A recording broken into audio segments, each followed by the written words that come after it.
In this course, we'll go over practices you can adopt to govern and maintain the data you bring into Amplitude. Let's first review the cycle of data creation. First, you should think about the types of questions data will help you answer, and then design your data taxonomy. After that, it's time to instrument the events and properties you've planned out. Finally, as your product evolves and you continue to instrument more events, it's important to have ongoing data governance and maintenance practices.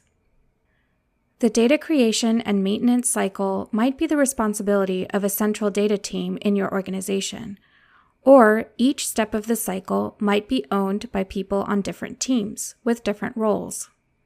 This course is focused on data governance and maintenance of your data taxonomy and is best suited for people who have the responsibilities of a data governor in your organization. Data governors may hold any number of job titles. They might be data analysts, IT professionals, or product managers. They may be part of a mature data organization with complex systems and processes for governance, or just starting out.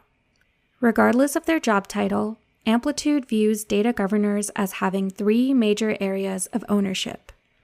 They should think about scaling data literacy through data taxonomy education for new Amplitude users.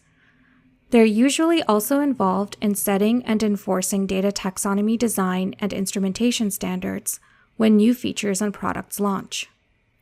And finally, data governors are often involved in auditing data health and flagging data to be deleted or blocked.